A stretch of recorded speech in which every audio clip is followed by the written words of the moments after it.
today we would be talking about the CBSE NET paper for June 2015, paper 3. We would be covering the set of first 15 questions. Now some of the questions were very direct and simple and based on factual knowledge, but some of the questions really required a kind of conceptual understanding. So let's see how we can solve either kind of questions. So the first question here was, which of the following is formed due to tectonic forces? So the correct answer directly is the Rift Valley. Rift Valley is the valley that is formed due to tectonic forces. So you have a land mass. When the land mass moves across, you have formation of Rift Valley, and that's due to the tectonic forces that occur. Now in question 2, the question says drowned glaciated valleys in high altitude regions. Now when I look at the choices, even if I don't know what is this word, I can say ocean trenches, submarine ridges and submarine canyons are the features of ocean bottom topography. So they are nowhere related to the concept of high altitudes. Now Freud's are the relief features that are formed by glaciers. Now glaciers, when they move into a valley, they form a structure which is of the shape of U. As a result, it is known as the U-shaped valley. And here is where you have the glaciated valleys in high altitude. So the correct answer here is Freud's. The next question, you have to match the kind of rocks with another set of rocks. Now if we try to understand the sedimentary rocks, the three types of rocks, you have the sedimentary igneous, the sedimentary igneous and metamorphic rocks. So metamorphic rocks are those rocks which are formed by high heat and pressure under the formation of sedimentary. When high heat and pressure is applied to either sedimentary or igneous rocks, metamorphic rocks are formed. Now these are the metamorphic formations of the rocks given here. So as we can see, slate is a formation from shale. Sandstone forms quartzite.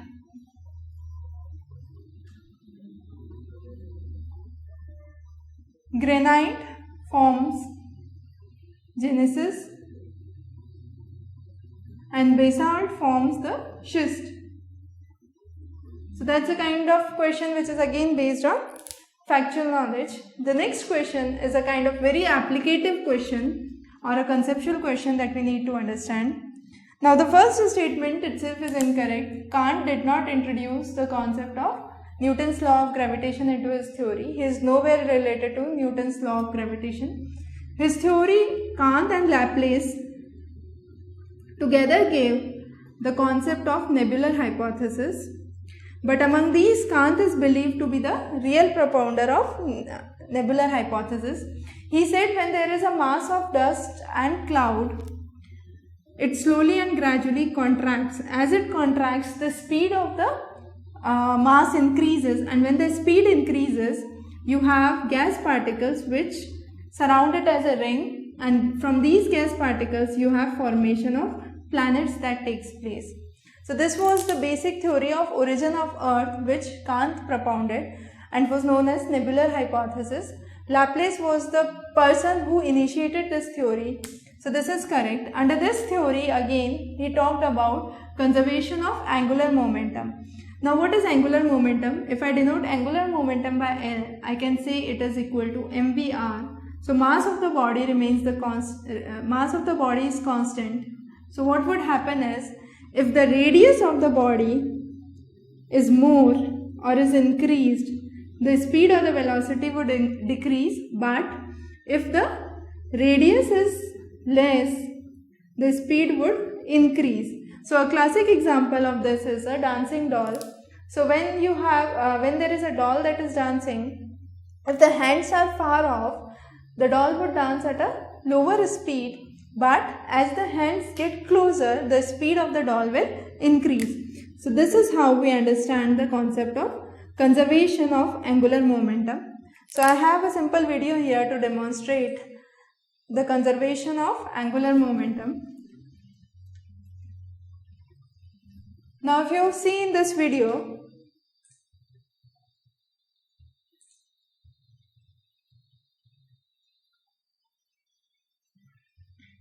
So as the hands are far, the speed is less.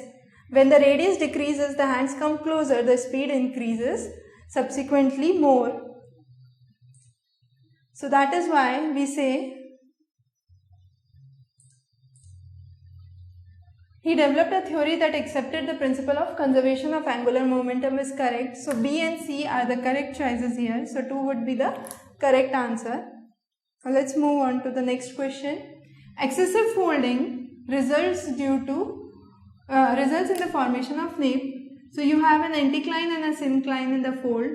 When there is excessive folding, it would kind of form a feature that overturns onto the feature which is below. So if I move on to this picture, you can see you have a rock mass that is overturned onto the rock that is below. So this overturning of the rock piece is known as nape formation. So excessive folding is a result of nape formation. The next question is, all coral reefs began as fringe reefs around an inland. Now to understand this, we'll have to understand the Darwin subsidence theory, which is obviously the answer for this question. Now let's see how Darwin subsidence theory explains. So Darwin's subsidence theory explains a volcano. Slowly and gradually with time, this volcano starts to subside. And when this volcano is subsiding, you have relief features or corals that start to develop around the sides. So this is the fringing reef. When it subsides further, you have barrier reef that's formed. And finally, you have the formation of atolls with the complete submersion of the volcano inside. So this is how coral reefs develop. So the correct answer for that question is the Darwin subsidence theory. Now these two questions are directly based on factual understanding. So Gutenberg discontinuity is also known as core mental discontinuity. If I talk about Earth, you have the three parts. You have the crust, mantle, and the core.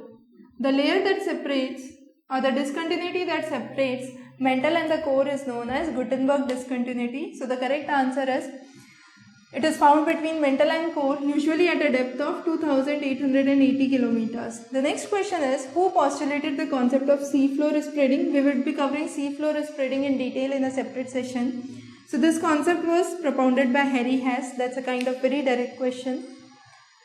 Now this is a question that is based from current affairs or current reasoning. Let's understand how it works.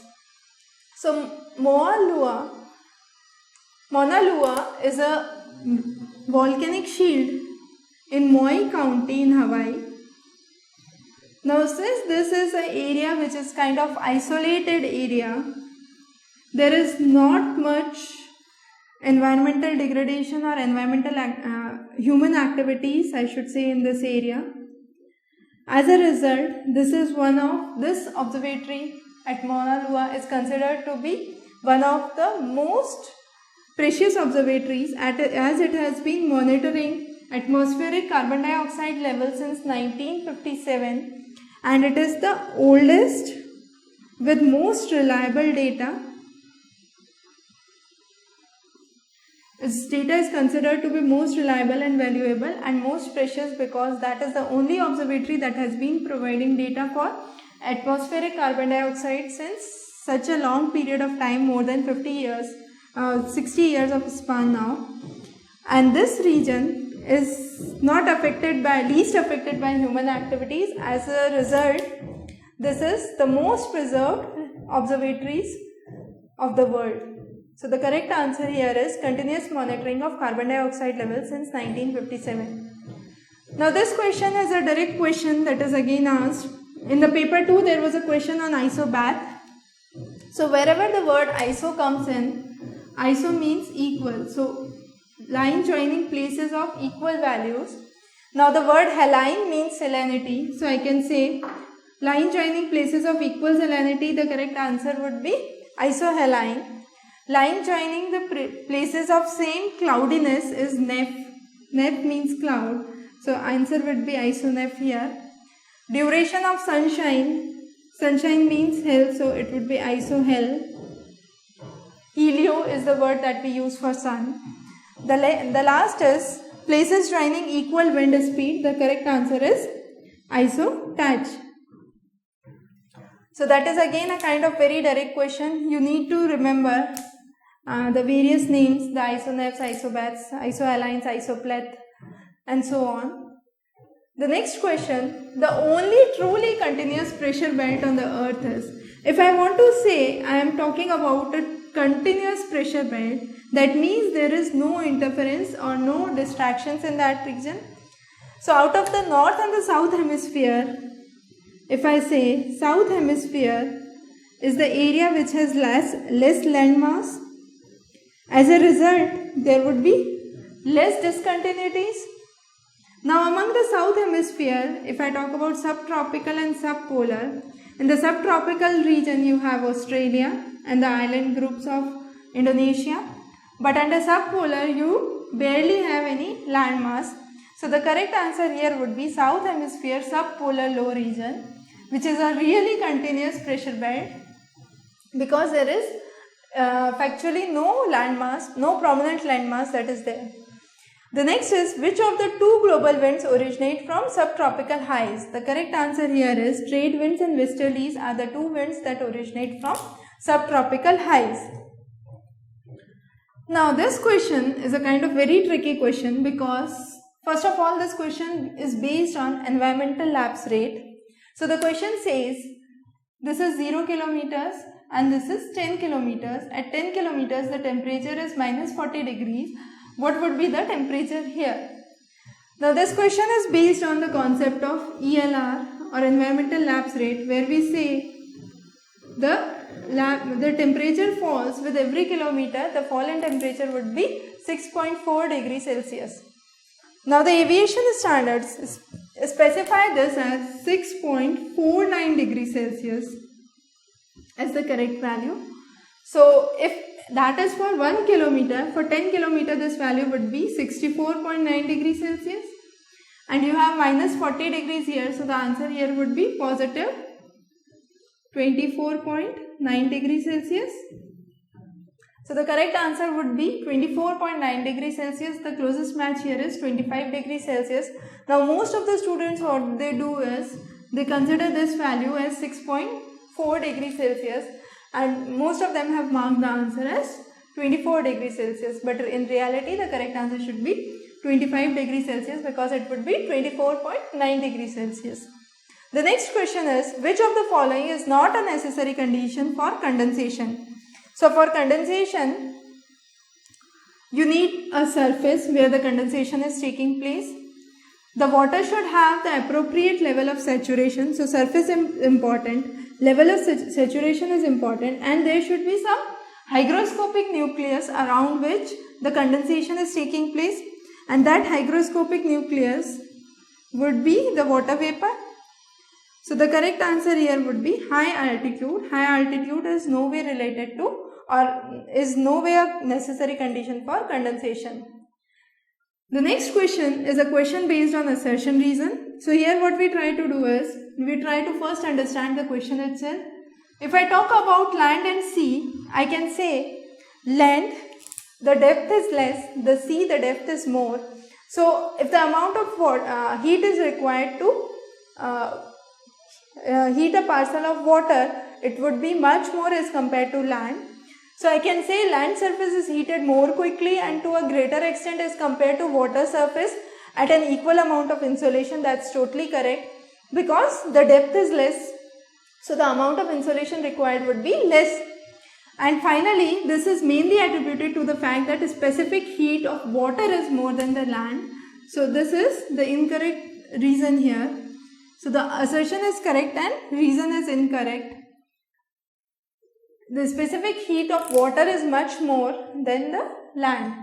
The next question is, which of the following factors does not enhance instability of the air? So if the air is moving, if I try to heat that air, it would become unstable. So heating of an air mass would increase the instability. If there is intense solar heating, that would again increase the instability of the air. If there is radiation cooling from the cloud top, that would again affect the stability of the air and it would increase the instability.